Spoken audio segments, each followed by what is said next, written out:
বাবরি মসজিদ, খোদার কসম বাবরি মসজিদ চিৎকার করে বলছে আজ বাবরির জবান নাই আর তোমাদের সোনার কান নাই। বাবরি মসজিদ তোমাদের মাথায় জুতো মেরে কেড়ে নেছে, জুতো মেরে। খোদার কসম বাবরি মসজিদ চিৎকার করে বলছে এই যাদবপুরের 24 পরগনার মুসলমানের ছাড়ারা তোরা তোদের মসজিদগুলো বিরান হতে দিস না। এখানে যে এতগুলো যুবক ছেলে আছো, আমি যুবকদের একটা কথা বলে যাই। যে সমস্ত যুবক ভাইরা, আমি ফতোয়া মারা হুজুর নয়, আমার দিকে দেখো। এই যুবক ভাইরা, সারাদিন মসজিদে যাওয়ার সময় পাচ্ছ না, তোমার 5 ওয়াক্ত নামাজ পড়তে হবে। কিছু কিছু মৌলবি ফতোয়া মেরে ইসলাম কঠিন করে দেয়। আমি ফতোয়া মারা হুজুর নয়। শোনো যুবক ভাইরা, দিনে একবার যদি সময় পাও, একবার তোমার যখন ভালো লাগবে, ফজর, জোহর, আসর, মাগরিব, এশা, তুমি যখন সময় পাবে তুমি গিয়ে উজু করে মসজিদে উঠে নামাজ পড়ে হাত তুলে বলো আল্লাহ আল্লাহ, আমি যুবক ছেলে, আল্লাহ চেংড়া ছেলে, সারাদিন সময় পাই না আল্লাহ, কিন্তু আল্লাহ এই আমি ছাড়া তোমার বান্দার অভাব নেই, কিন্তু তুমি ছাড়া আমার রব বলে ডাকা আর কেউ নেই। আল্লাহ আমি যুবক ছেলে, সারাদিন সময় পাইনি, এই আসরের সময় একটু সময় পেয়েছি, তোর মুখটা দেখা দিয়েছি, আল্লাহ তুই আমার মাফ করে দিস আল্লাহ।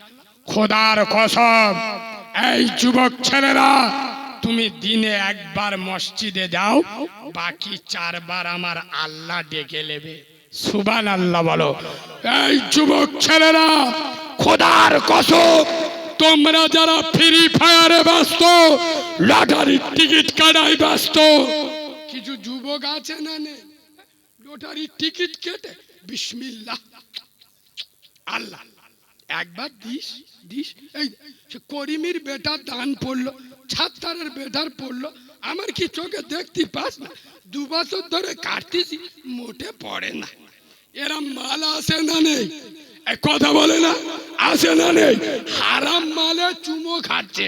আরে হ্যাঁ না না, এই যুবক ছেলেরা, তোমরা যারা লটারির টিকিট কাটায় ব্যস্ত, ফ্রি ফায়ারে ব্যস্ত, এই যুবক ছেলেরা যারা 1 জানুয়ারিতে ব্যস্ত, 31 নাইটে ব্যস্ত, খোদার কসম তাকিয়ে দেখো ফিলিস্তিনের যুবকদের দিকে। খোদার কসম ফিলিস্তিনের যুবকেরা, তারাও যুবক, তোমরাও যুবক, তারা জীবনের মায়া করেনি, যৌবনের চিন্তা করেনি, তারা মোবাইলে হাত দেয়নি, ফ্রি ফায়ার খেলেনি। খোদার কসম ফিলিস্তিনের 14, 16, 18 বছরের তরুণ যুবকেরা আল্লাহর ঘরকে বাঁচানোর জন্য, আল আকসাকে হেফাজত করার জন্য, আল আকসাকে জিন্দা করার জন্য তারা প্রসবিনী মাকে ছেড়ে, আদরের বউকে ছেড়ে, বাপকে ছেড়ে, হাতে করে পাথর নিয়ে AK-47 সামনে, কামানের সামনে, পরমাণু বোমার সামনে তারা দাঁড়িয়ে যাচ্ছে। কেন? এই সেই আল আকসা মসজিদ, যে মসজিদে সারা বাংলা নয়, সারা ভারতবর্ষ নয়, সারা পৃথিবীর সমস্ত নবীদেরকে নিয়ে, নবীদের নবী, ইমামদের ইমাম, ইমামুল আম্বিয়া আব্দুল্লাহর বেটা নূরে মোহাম্মদ আমেনার লাল, আমার মদিনাওয়ালা, যে মসজিদে ইমামতি করেছিল, এই আল আকসার মান সম্মানকে টিকিয়ে রাখার জন্য, এই আল আকসাকে হেফাজত করার জন্য ফিলিস্তিনের যুবকেরা তাদের শরীরের টাটকা তাজা রক্ত ঢেলে আল্লাহর ঘরকে হেফাজত করছে। এই যুবক ছেলেরা, কাল তোমরা জাগে একবার মোবাইলে ফিলিস্তিনের মা বোনেদের আর্তনাদটা শোনো। ফিলিস্তিনের কচি কচি ফুলের মতো বাচ্চা, শিশু, মাসুম বাচ্চাদের রক্তটা একবার চোখে দেখো তাদের অপরাধ আল্লাহর ঘরকে বাঁচাচ্ছে, তাদের অপরাধ মসজিদের জন্য লড়াই করছে, তাদের অপরাধ কলেমার জন্য লড়াই করছে। তাদের কান্না, তাদের রক্ত দেখে তোমার হৃদয় যদি কেঁপে না ওঠে, তুমি মুনাফেকের বাচ্চা, তুমি কাউরার বাচ্চা, তুমি খ্রিস্টানের বাচ্চা, তুমি উম্মতে মুহাম্মাদির বাচ্চা নয়। যেহেতু আমার রাসূলুল্লাহ বলে গেছে, সারা পৃথিবীর মুসলমান একটাই দেহ, আঙ্গুলে যখন আঘাত লাগে, দেহ আঘাত লাগে না লাগে না? এই ফিলিস্তিন খোদার কসম আল-আকসা চিৎকার করে বলছে, এই যাদবপুরের যুবকেরা, তোদের মসজিদকে তোরা দ্বিতীয় আল-আকসা বানাতে দিস না। যাদবপুরের মুসলমানের ছানাদের আর কি দিয়ে বোঝাবো?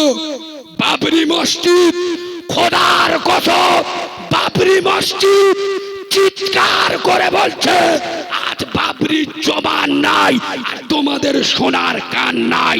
বাবরি মসজিদ তোমাদের মাথায় জুতো মেরে কেড়ে নেছে, জুতো মেরে। খোদার কসম বাবরি মসজিদ চিৎকার করে বলছে, এই যাদবপুরের 24 পরগনার মুসলমানের ছানারা, তোরা তোদের মসজিদগুলো বিরান হতে দিস না। 5 ওয়াক্ত আজানে মসজিদে চলে যা। নবীর মেম্বারে বসে বলছি, অনেক গ্রাম আছে ইমাম যদি বাড়ি যায় ওই দিন ফজরের আজান মসজিদে, সত্যি বলছি না মিথ্যে বলছি, ওই মসজিদগুলো ভাঙবে না। তা কাদের মসজিদ ভাঙবে? বাবরি মসজিদ ভাঙলো কেন? এই এখানে তো বড় বড় ইতিহাসের ছেলে বসে আছো, বলো তো বাবরি মসজিদের জন্ম কত সালে? বলো মগজ দাঁড়া, আব্বু জিজ্ঞেস করছি, শাহরুখ খানের জন্ম কত সালে? বলো না, মগজ। বাবরি মসজিদের জন্ম 1528 খ্রিস্টাব্দে জহিরুদ্দিন মোহাম্মদ ওরফে বাবর। আচ্ছা বলুন তো বাবাজি, কোন খাস জায়গায় মসজিদ হয়? এই কথা বুঝতে পারছেন? কোন খাস জায়গায় মসজিদ হয় না। আর যদি কেউ জোর করে বানায় ও মসজিদে নামা, জোরে বলুন, সরকারি জায়গায় মসজিদ হয়, কার ব্যক্তিগত জায়গায় মসজিদ হয়? হয় না। তবে মসজিদ মাদ্রাসায় যে ওয়াকাফ গুলো হয়, ওয়াকাফ 2 প্রকার। ক প্রকার? এ বাবু ক প্রকার? শিখেলেন 2 প্রকার।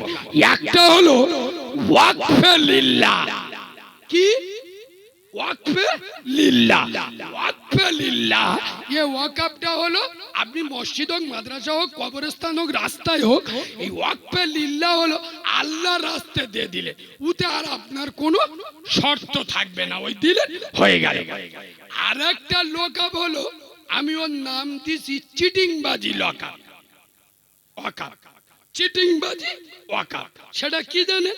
ওয়াকফে আওলাদ। কথা শুনছেন? ওয়াকফ 2 প্রকারে হয়, ওয়াকফে লিল্লাহ, ওয়াকফে আওলাদ।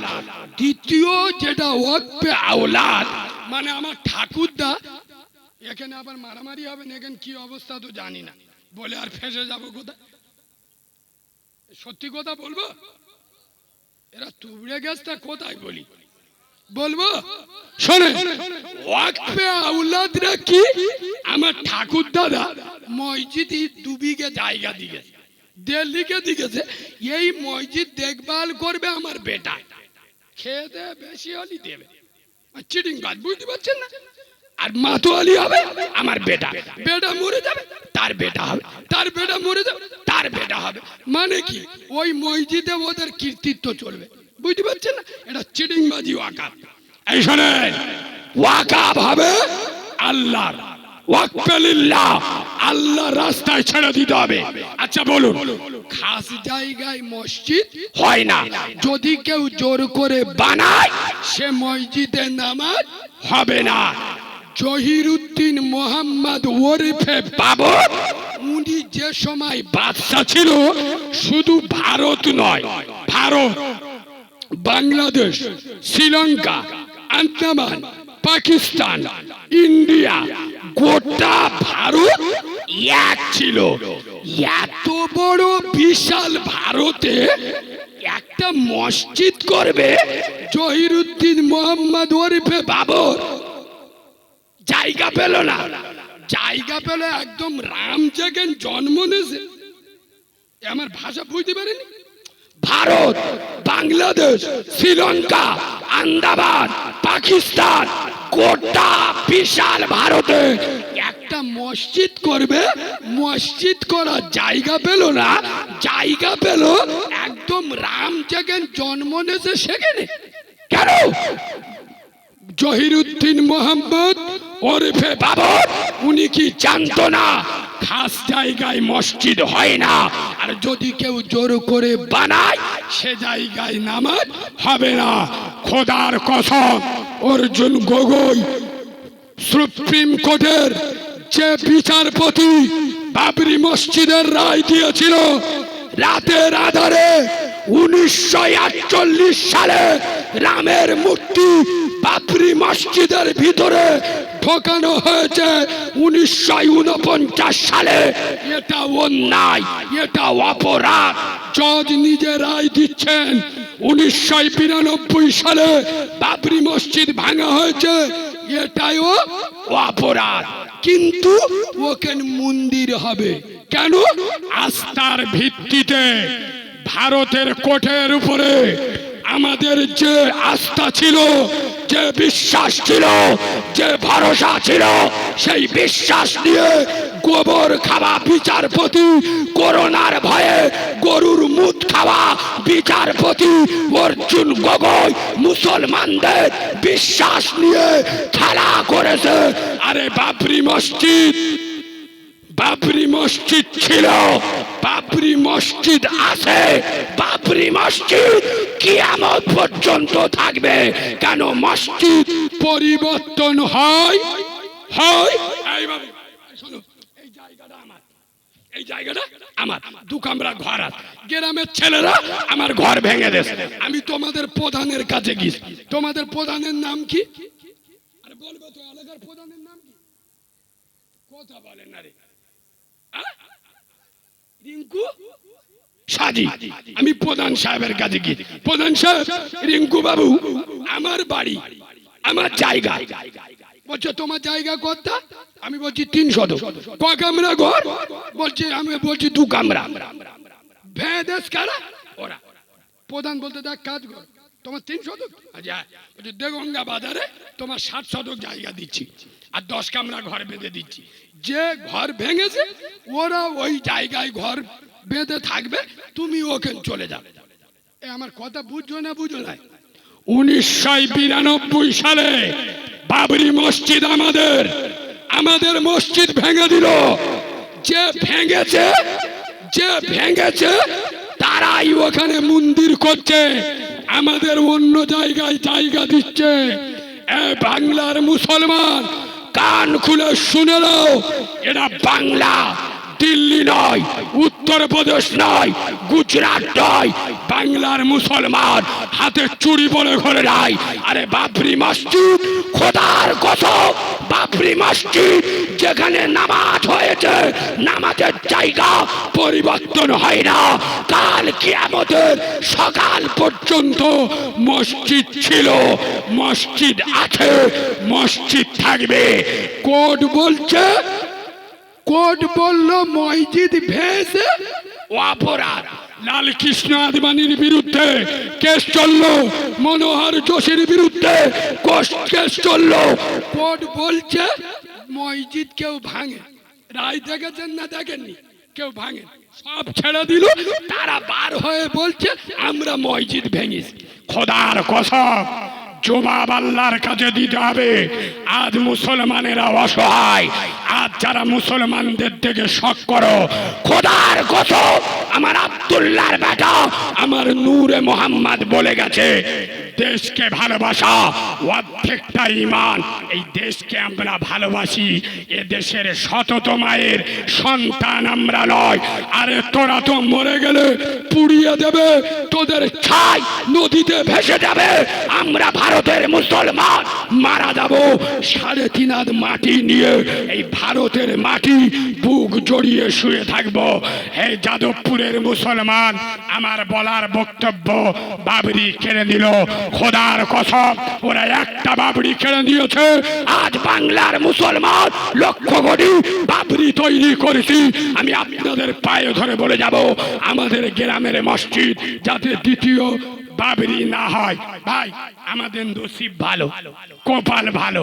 ভাই ইমান ইসলামের লৌহ মানব, ইমান ইসলামের অগ্নি পুরুষ, ইমান ইসলামের প্রাণ পুরুষ, ইমান ইসলামের মহাপুরুষ, ইমান ইসলামের বীর পুরুষ মুজাদ্দিদুজ জামান আমির শরিয়াত ফুরফুরার দাদা পীর আবু বকর সিদ্দিকী রহমাতুল্লাহ আলাইহির কলিজার টুকরা আওলাদের আওলাদ আমাদের সকলের 14 ভাজন মাথার মুকুট, মাথার তাজ পীর সাহেব হুজুর আমাদের মাঝে উপস্থিত। আপনারা খুশি না বেজার? খুশি না বেজার? একটু জোরে তাহলে তাকবীর দেন তো, নারে তাকবীর। হয়নি হয়নি, আহারে আমার দাদা পীরের রক্ত। আর একবার সুবহানাল্লাহ বলুন। এই আমার দাদা পীরের আওলাদ এসছে, একটু জোরে তাকবীর দেন, নারে তাকবীর।